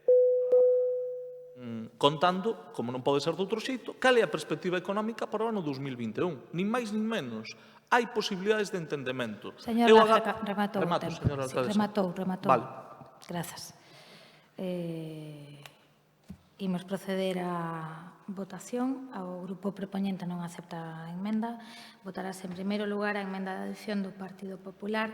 Caso de non prosperar, se votaría a moción. Caso de prosperar, xa quedaría así aprobada. Votos a favor da emenda de adición do Partido Popular. Moitas grazas. Votos en contra. Moitas grazas. Aprobase a emenda. Prospera a emenda. Segunda das mocións presentadas pola Marea Atlántica relativa á creación dun Consello Local da Cultura e posta en marcha dun plan de rescate ao sector. Aquí tamén consta unha emenda de adición do Partido Popular. Señor Martínez. Neste pleno tan innovador, imos ter que ler varias veces a acta. O Goberno Municipal acaba de aprobar unha moción na que se compromete a elaborar os orzamentos de 2021. É a segunda vez que se compromete a elaborar os orzamentos de 2021, que logo non vai elaborar. En fin, outro debate, outra quenda para falar de cultura. Hoxe é un dos temas, afortunadamente, como decía antes o señor Coira, que veñen hoxe aquí, sinal de preocupación compartida e agardemos que tamén de reacción e de cambio con respecto á dinámica que levamos vendo nos últimos meses. Non vou dedicar moito tempo a describir unha situación que xa foi descrita. Creo que todas as forzas políticas que estamos aquí representadas somos conscientes da complexidade da situación e das consecuencias sociais e económicas que ten o que estamos a vivir e o que é peor que van ter, porque eu creo que, como dixen xa algunha vez, estamos aínda vendo únicamente o prólogo da crise social e económica que ven derivada da pandemia e das medidas de combate a esa pandemia que teñen como efecto colateral indesexado a paralización da actividade económica. O singular da cultura, como advertía xa ao final da primavera o Consello da Cultura Galega, é que asume un impacto enorme, en parte por razóns estruturais, que teñen que ver coa estrutura do tecido empresarial, coa precariedade e temporalidade do emprego, coa abuso da figura dos autónomos discontinuos, e en parte tamén pola propia actividade. É dicir, prácticamente a metade dos contratos do sector se celebran entre o segundo e o terceiro trimestre, que é xusto cando o virus apareceu entre nós e mandou parar. Esas son as razóns de que o impacto neste sector sexan maiores que noutros casos, en todos os casos preocupantes, pero no caso da cultura moi preocupante. O cal exixe que as administracións públicas fagan un esforzo. E isto non é un xuízo de intencións. Cando decimos que as medidas en xeral das administracións públicas non están sendo suficientes, non estamos facendo un xuízo de intencións. Estamos dicindo que os feitos demostran que as medidas non están a ser suficientes, que os problemas non se están resolvendo e que as demandas do sector seguen aí. E esta moción, en parte, documenta algunhas desas demandas. Mencionamos explícitamente o manifesto conxunto de 8 entidades de diversos oficios no ámbito da cultura, Escena Galega, a AGEM, a Asociación de Xestores Culturais, Clubtura, Proxecta, Tesgal, Músicas ao Vivo, Espazo COP, que digamos, fan sentir a súa voz. E isto ten, creo que, dous elementos a destacar. O primeiro é o que di esa voz, o que demanda, os problemas que sinala e as medidas que reclama. E o segundo é que o fagan conxuntamente. Isto non é habitual en case ningún sector e creo que, afortunadamente, como en moitos outros casos, a sociedade civil, organizada ou non, creo que está a altura e está sabendo responder a unha situación moi complicada. Eu cando vexo que entidades dispares que representan, ademais, pois ás veces intereses non necesariamente coincidentes, cando falamos do mundo do traballo, onde hai quen representa as empresas que pagan os salarios e hai quen representa aos traballadores e as traballadoras que as cobran. Cando un ve ese esforzo por parte de entidades plurais en poñerse de acordo e sintetizar as súas demandas, eu sinto personalmente unha certa alegría e alivio, pero creo que tamén as administracións deberían valorar o extraordinario deses posicionamentos. Nos o que proponemos hoxe aquí é que a corporación manifeste o seu apoio a esas demandas e tamén que envíe unha mensaxe de apoio a un sector que o está a pasar mal e ao mesmo tempo que nos conxuremos, digamos, neste salón de plenos para dar algúns pasos adiante próximamente. Acabamos de aprobar unha moción na que non sabemos se nos comprometemos a ter uns novos orzamentos ou unos modificativos, pero en calquera caso nos comprometemos a tomar decisións con contido económico, pois esta moción ven a dicir que unha desas decisións que temos que tomar para paliar en parte algunhas das carencias do Presco teñen que ver coa cultura. Poñámonos a traballar nun plan de choque, no plan de choque que até agora non foi no plan de choque cultural que até agora non foi quen de facer este Concello e fagámolo non só aquí ou non só na Comisión de Facenda, senón nun Consello Municipal da Cultura onde poida estar tamén representado o sector. Creo que aquí seguramente nos podemos discutir moitas veces sobre quen ten máis experiencia de goberno, quen o fai mellor ou peor. Creo que ningunha de nós discutirá que se alguén sabe da cultura é quen traballa a cultura, escoitemos a quen sabe da cultura, a quen traballa a cultura, eu percibo e nós percibimos unha extraordinaria disposición a cooperar coas administracións, recollamos ese guante, creemos a maior urxencia un Consello Municipal da Cultura, consensuemos aí un plan dotémolo orzamentariamente e executémolo en 2021, preferiblemente nos novos orzamentos do Concello da Coruña. Nada máis, moitas grazas. Moitas grazas, señor Martínez. Polo BNG, señora Veira. Sí, tal e como vimos de defender na nosa moción sobre cultura, e reiteramos, a cultura está en fase de supervivencia. Entendemos que a situación actual de tremendas dificultades que está a vivir a cultura ven derivada da situación xa epidemiolóxica, mas non só. A precariedade, como dicía, na defensa da nosa moción e os recortes derivados da crise de 2008, da suba do IBE cultural aprobada no goberno Rajoy, do raquítico investimento da Xunta de Galiza en cultura. A cultura representa no PIB galego un 1% e, sin embargo, o que inviste a Xunta de Galiza é dun 0,65% nos seus orzamentos. Como di o propio Consello da Cultura, as nulas axudas á creación cultural, o financiamento da compra de libros en español, mentres o sector do libro en galego sobrevive tremendo pola falta de acubillo da Xunta, o Xacobeo como o único santo o que se encomenda o goberno de Feijóo, dicindo que iso é investimento en cultura, e non só os recortes en si mesmo dos investimentos puramente en cultura, senón que o feito de que en Galiza teñamos as segundas pensións máis baixas do Estado e os salarios máis baixos do Estado tamén retrae e inflúe na capacidade económica das galegas e dos galegos en investir en cultura. O contexto galego inflúe e tanto na situación da cultura na Coruña. Para que é preciso, efectivamente, un plan de choque, pero que as medidas que se implementen deben de ter tamén unha vocación de permanencia, para non termos que ir saltando de plan de choque en plan de choque, de crise en crise, intentando salvar os mobles. Por iso creo que medidas como estas, como as que propuxemos na nosa moción, se complementan ben con esta moción que propón a Marea Atlántica. Por certo, alédanos moitísimo que o Partido Popular faga unha emenda de adición e non de sustitución e que complemente a moción da Marea Atlántica, que complementase a nosa propia moción e que se anime a que se declare a cultura como ben de primeira necesidade.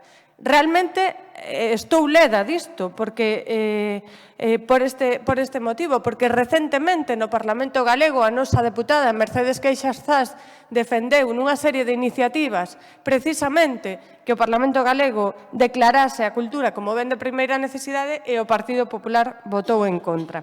Non estaría de máis que vostedes mandasen recado a San Caetano. Nunca é tarde para rectificar e máis tratándose da situación que ten a cultura hoxendía.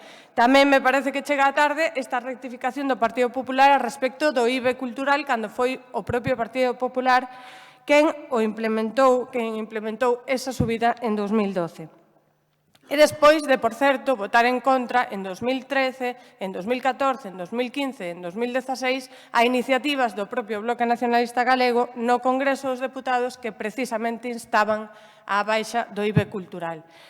Pero, en fin, non está mal que o propoñan agora. E insisto que me alegra moito está a emenda do Partido Popular, que non puiden comentar na miña intervención da miña moción, e benvidos, pois, a estas iniciativas. Nada máis. Moitas grazas, señora Beira. Polo Grupo Popular, señor Coira. Muchas gracias nuevamente. Yo creo que hoy pues, hacemos un bonito titular gracias a la cultura. 26 concejales del Partido Popular, del PSOE, del Bloque y de Marea Atlántica se han puesto de acuerdo gracias a la cultura para votar todos juntos a favor de dotarle de los recursos necesarios y del apoyo necesario para que una situación de pandemia sobreviva. Con respecto a las cuestiones que plantea en concreto la moción, pues estamos de acuerdo en los 7 puntos que se nos plantean. Algunos son reiterados con respecto a la moción de antes. Estamos de acuerdo a que tenemos que ponernos en serio a dialogar con el sector. Estamos de acuerdo en que tenemos que ya inmediatamente, no sé cómo, cuándo y dónde hacer ese plan de choque tan necesario.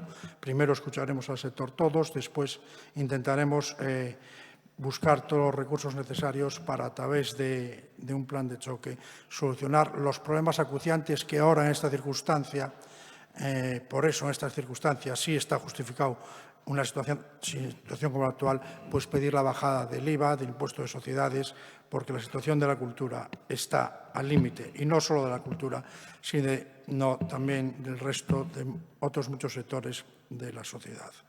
Creo que todas las administraciones públicas, el Estado, que desde luego no ha estado a la altura de las circunstancias tampoco con este sector, la Xunta, que por lo menos ha hecho un plan que supone 10 millones de euros de recursos para el sector cultural, en un plan con objetivos y con acciones muy concretas, definido y trabajado con el sector, que fue presentado en el mes de julio, si no recuerdo mal.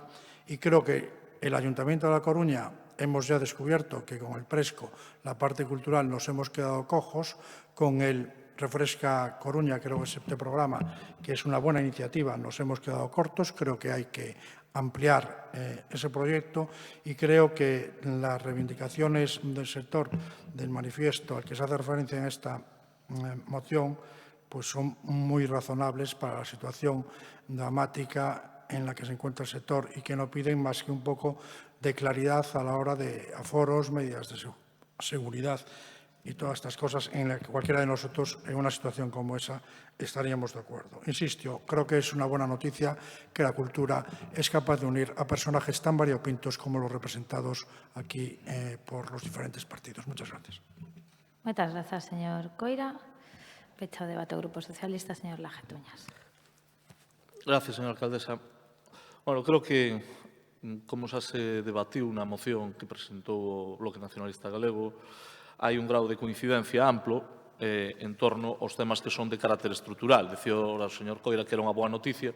Claro que é unha boa noticia, hai un grau de coincidencia amplo. Agora o que toca é que as administracións que teñen competencias plenas e que, ademais, deberían de estar centradas nisto, con consellerías e direccións xerais e axencias, pois puideran realmente poñer sobre a mesa recursos. 5 meses despois de que o teñamos feito non o Goberno Municipal da Coruña, sino todas e todos os que estamos neste salón de plenos, acordando modificacións importantes dun orzamento, sabendo que non é o mismo administrar 260 millóns de euros que administrar 9.000 millóns de euros, que é o orzamento da Comunidade Autónoma de Galicia. Polo tanto, está moi ben este tipo de declaracións. Son importantes. Digo, se alguén non se acordaba de cal era o orzamento da Comunidade Autónoma, é bo refrescalo e recordalo. E incluso de quen ten as competencias plenas, porque ás veces estamos tan imbuídos dese espírito vazquista da cidade-estado que xa pensamos que temos nós que reactivar a economía, que non hai administración autonómica, que temos nós que resolver todas as cuestións no ámbito da cultura. Claro que podemos facer unha declaración coincidente. O que non é coincidente, señor Martínez, é, digamos, a visión que vostede expresa con respecto ao plano municipal. Por iso non podemos votar a favor desta moción. Ímonos abster, coincidimos nalgúns dos elementos que vostede expuxo, pero nos parecía moito máis acaída a moción defendida polo Bloque Nacionalista Galego, entre outras cuestións porque se sitúa nun terreo bastante construtivo. Aquí non hai nada que este descabezado, nin nada que este interino. Aquí hai unha alcaldesa que está ao frente dunha área moi sensible e que non se escondeu, sino que asumeu en primeira persona sabendo que era un momento moi difícil e que entendía que tiña que darlle un impulso en primeira persoa. Non estivo, nin está, nin estará descabezado. É dicir, este goberno tivo un magnífico concelleiro de Cultura, ten unha magnífica alcaldesa que asumeu a área de Cultura e, polo tanto, o que non imos é a caer en trampas de regate corto. En calquera caso, sí que saudamos positivamente, como non pode ser de outro xeito, que teñamos coincidido, como decía antes o señor Coira, na moción formulada polo BNG, e creo que sería bo que todos coincidíramos en poñer grao de area para sacar adiante axudas, iniciativas, propostas que poidan redundar no sector da cultura. Que está pasando moi mal, sen dúbida ninguna. Que dentro do Concello se están tomando decisións precisamente para apoialos, sen dúbida ninguna. Creo que cando pase algún tempo podremos facer reconto e podremos ver o grao de impacto das axudas municipais en determinados sectores dentro da industria cultural e podremos ver como teñen actuado outras administracións. E o que lles podo decir a día de hoxe, por poñer un pequeno exemplo, é que cando pusemos en marcha os bonos do Presco, que é certo que son moi mellorables, que é unha iniciativa pioneira, se falaba moito do sector das librerías. Recordo que trouxeron aquí un cento de iniciativas, todas moi opinables. En calquera caso, se nalgún ámbito está tendo éxito este bono cultural, é no sector das librerías da nosa cidade. Por certo, non sabemos onde está a Xunta, ni se alguén a espera. Só sabemos que con este concepto, non sei, fai o señor Fernández Prado gestos, debe ser que quere que lle preste atención, pero, en fin, señor Fernández Prado, obras son amores e non boas razóns. Polo tanto, o Presco cultural está tendo impacto. Remato, señor alcaldesa, e está tendo impacto na economía da cidade e na industria cultural. É suficiente? Non. Se necesitan máis medidas? Sí. Contan co goberno municipal para tomar máis medidas? Tamén. Ahora, non estaría de máis que a Xunta de Galicia, por certo, fixera o que lle corresponde, que é ocuparse das políticas culturais. Moitas grazas, señor Laje. Procedemos. Señor Martínez, aceptan a emenda? Sí, vale, sí, perdón. Se incorpora a emenda e, polo tanto, xa se vota a moción. Votos a favor da mesma? Moitas grazas. Votos en contra? Abstencións? Moitas grazas. Queda aprobada. Última das mocións da María Atlántica de compromiso co Pacto Antitransfugismo. Señora García. Sí, gracias. O 1 de outubro, a Marea Atlántica presentou un recurso de reposición contra o nomeamento de Mónica Martínez como concellera delegada do Goberno de Inés Rei, por consideralo non só unha decisión política pésima que se saltaba o pacto antitransfugismo, senón porque era manifestamente ilegal. O artigo 73.3 da Lei de Bases de Réxime Local establece que os membros das corporacións locais se constituirán en grupos políticos, con excepción daqueles que non se integren no grupo político que constitúa a formación electoral pola que foron elexidos ou que abandonen o grupo de procedencia. Eses concelleiros terán a consideración de membros non adscritos. Os dereitos económicos e políticos, segundo o mesmo artigo da Lei de Bases de Réxime Local, Os dereitos económicos e políticos dos membros non adscritos non poderán ser superiores aos que lles terían correspondido de permanecer no grupo de procedencia. E punto. O seja, a Lei de Bases de Réxime Local non fala nin de mocións de censura, nin de se cambian as maiorías, se cambian as proporcións, eso non o menciona. Concelleiros non adscritos non poden incrementar os seus dereitos políticos e económicos. Ben, o 26 de outubro, o Tribunal Supremo establece unha sentencia, falla, delimita, interpreta este artigo da Lei de Bases de Réxime Local e delimita os dereitos dos concelleiros e concelleiras non adscritos e os delimita de maneira idéntica á interpretación que fai a Marea Atlántica. Idéntica porque é a única interpretación posible. E o Tribunal Supremo di así: por el contrario, el pase a la condición de concejal no adscrito como consecuencia o por razón de un supuesto de transfugismo sí impide que se asuman cargos o que se perciban retribuciones que antes no ejercía o percibía e impliquen mejoras personales, políticas y económicas. Queda excluida de esta limitación la incorporación a las comisiones informativas. O fallo é directamente aplicable ao nomeamento da señora Martínez, xa que queda corroborado un caso de transfugismo. Mónica Martínez abandona Ciudadanos o 1 de xuño, se manifesta o absoluto desacordo do partido de orixe que non só certifica esa baixa da formación electoral de Ciudadanos, senón que lle pide que renuncie a acta e en escrito ao secretario pide tamén que se lle retiren os dereitos económicos e políticos que non formen parte do seu núcleo como concelleira. O percorrido do nomeamento da Concelleira de Deportes é absolutamente escandaloso e impropio dun goberno democrático no que a alcaldesa, ademais, é xurista. O 1 de xuño se produce o abandono de Mónica Martínez de Ciudadanos. O 1 de setembro, verán polo medio, se lle nomea como concelleira de goberno. A Marea Atlántica comeza a preguntar e descubrimos que non existe expediente, que ao longo deses 3 meses nin se iniciou un expediente, nin sobre a baixa de Ciudadanos, nin sobre a disolución do grupo mixto, nin sobre o paso de dita concelleira a ser concelleira non adscrita. O único que contamos é con que a alcaldesa, e temos constancia documental, ten coñecemento verbal de dita renuncia, pero non ya transmite ao secretario xeral do Pleno.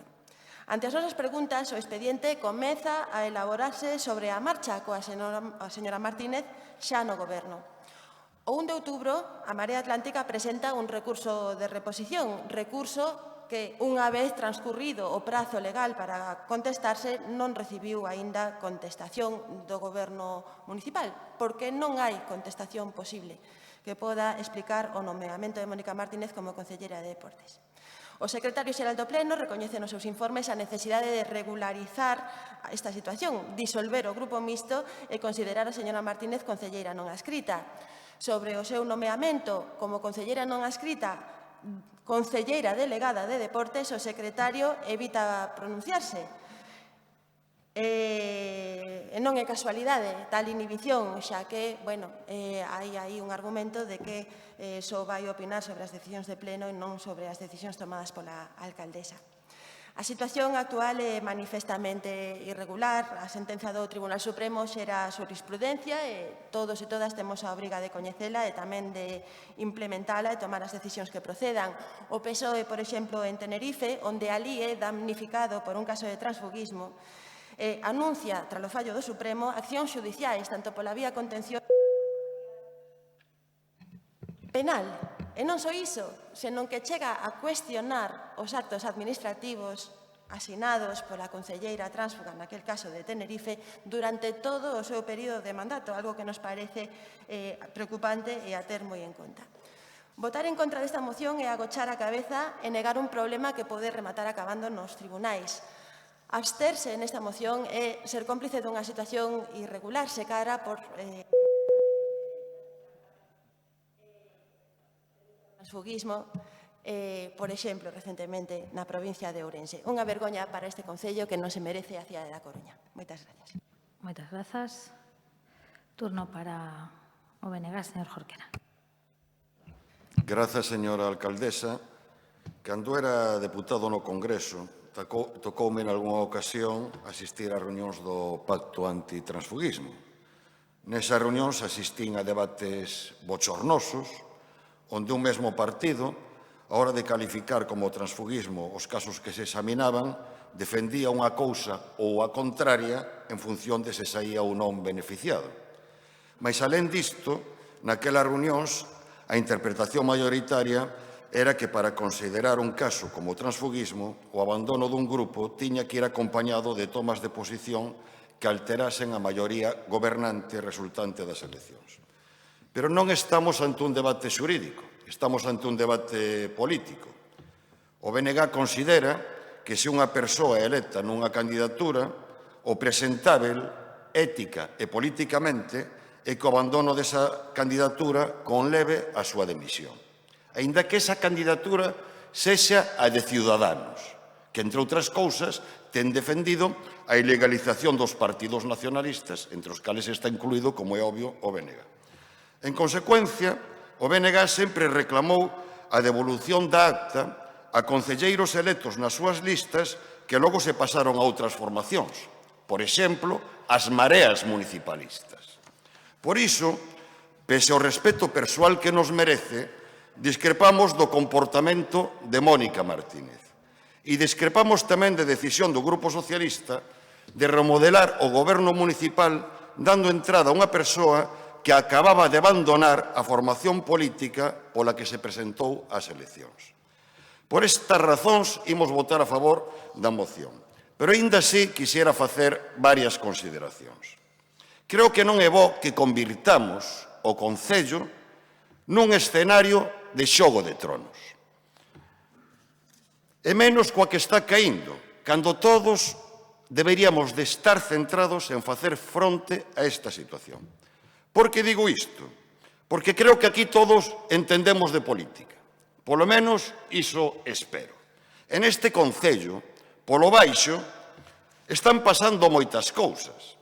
O PSOE remodelou o goberno por ser consciente das febelezas da súa equipa e do balanzo de xestión. Pero tamén porque entrou en pánico cando pensou que, frente aos seus 9 votos, a dereita podería opoñer 10 se a señora Martínez se aliñaba coas posicións do Partido Popular. Un Partido Popular, por certo, que xa vai pola terceira voceira, cando non pasou nin ano e medio dende a constitución da corporación, por moito que lle desexe sorte a señora Rosa Gallego, coa que espero ter a mesma boa relación que tiña co señor Roberto Rodríguez. E como creo que todos entendemos de política, é doado deducir que Marea Atlántica, coa súa ofensiva, está marcando o territorio ante novas fugas, e en particular a anunciada entrada no Concello de Isabel Faraldo, outra futura concelleira non adscrita. En definitiva, nun momento de crise sanitaria, de crise económica, de crise social, o Concello nunha situación de crecente inestabilidade e a maioría dos grupos en situación de práctica interinidade, máis centrados nos seus xogos de tronos que en facer fronte a esta situación. Creo, sinceramente, compañeiros e compañeiras, concelleiros e concelleiras, que esta non está sendo a actitude do BNG. Moitas gracias. Moitas grazas, señor Jorquera. Turno para o Partido Popular, señora Gallego. Muchas gracias y muy brevemente yo creo que hay asuntos de ciudad muy importantes y a nivel autonómico estamos viviendo un momento tremendo y sí es verdad que hay una sentencia que menciona la Marea Atlántica, que respetamos y acatamos, pero bueno, las sentencias hay que hacerlas valer en los juzgados. Desconocemos si es aplicable en el caso concreto de la señora Martínez, más allá de lo que ética, moralmente, políticamente podamos pensar sobre su actuación y sobre su salida de Ciudadanos. Yo personalmente lo he hablado con ella y creo que no es cuestión de este pleno. No hay ningún informe en el expediente que acredite que la sentencia es de aplicación y nosotros por ello nos vamos a abstener. Yo simplemente quería aclarar una cuestión y es que manifestar que no estamos de acuerdo con las afirmaciones que hizo la Marea Atlántica y algún otro partido estos días sobre que esto supone un giro a la derecha del Partido Socialista. Lo que se supone es una integración de Ciudadanos en el Partido Socialista clara. Y me gustaría, porque es una noticia de última hora, como creo que me queda algo de tiempo y creo que sí es importante para todos, pues lo que acaba de anunciar el presidente de la Xunta, va a proponer al sector de la hostelería ayudas que van desde 2.000 euros a 7.000. En el caso de un autónomo, de una cafetería sin empleados, se beneficiaría de la menor cuantía, mientras llegaría a 7.000 en los locales con empleados, etc. Bueno, ¿dónde tenemos que estar? Pues con la gente que nos necesita en este momento y no en batallas políticas innecesarias. Muchas gracias. Moitas grazas, señora Gallego. Pecho debate polo Grupo Socialista, señor Laje. Gracias, señora alcaldesa. A verdade é que, señora García, a min chamoume moito a atención a obcecación, a obsesión e a deriva que tomou a Marea Atlántica dende o mes de xullo en diante. Ao principio non entendía por qué, despois entendino. Creo que ten pouco que ver coa entrada de Mónica Martínez no goberno. Só lle direi dúas cousas, aínda que poderia decir moitas. A señora Martínez é unha magnífica concelleira e é unha servidora pública que foi incorporada ao goberno local por unha decisión de quen podía adoptala, que por decisión da alcaldesa. Aquí non hai ningún tránsfuga, non hai alteración de ningunha maioría, non hai ningunha moción de censura, non se alterou absolutamente nada.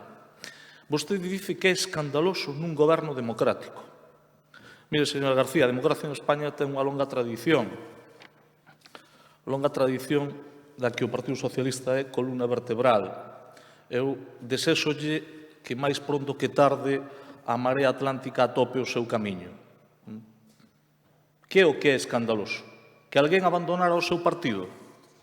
Mire, eu non acostumo a entrar, máis non me gusta nada, en cuestións que teñan que ver ca vida das formacións políticas, pero vostede a quen se refire? Porque non hai neste salón de plenos quen abandonara o seu partido, quen se dera de baixa uns días despois de ter entrado a formar parte desta corporación. Vostede de quen está a falar? Está falando da señora Cameán? Está a falar da señora Díaz, que nos enteramos fai pouco que deixara a Izquierda Unida? De quen falan? É dicir, vostede, non sei se o señor Jorquera se refería a iso, pero a quen lle chaman tránsfuga? O señor Noriega, que se presentou polo BNG e se pasou ás mareas. É dicir, é que eu quedo alucinado que monten unha performance, evidentemente, mire, que ben traído foi no pleno pasado, que pasouse a min pola cabeza pensar que podía entrar no pleno do Concello. Fíxese que ben traído, que resulta que todo este espectáculo o montan porque resulta que están nunha situación de absoluta descomposición. Señora García, é dicir, temos o resto dos membros desta corporación que asistir a un espectáculo con acusacións, chegaron a facerlle acusacións a unha persoa que forma parte agora do goberno municipal e antes non formaba parte, acusacións que pasan todas as raias nos planos personais.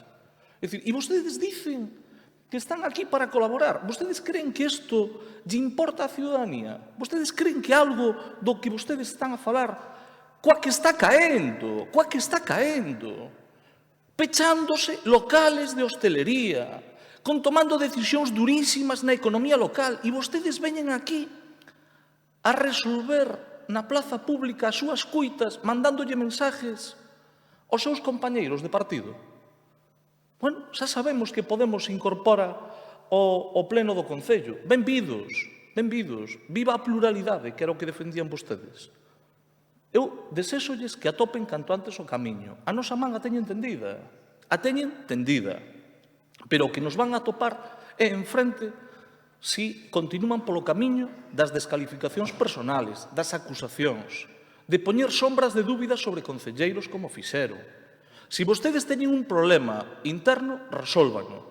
Si vostedes con isto o que lle queren é mandar mensaxe a algún membro do propio grupo municipal, díganllo directamente. Si vostedes queren resolver os seus pleitos coa señora Faraldo e con Podemos, vaya dende aquí o noso máximo respeto, como non pode ser de outro xeito, resólvano vostedes, pero non sometan a esta corporación a unha tensión innecesaria.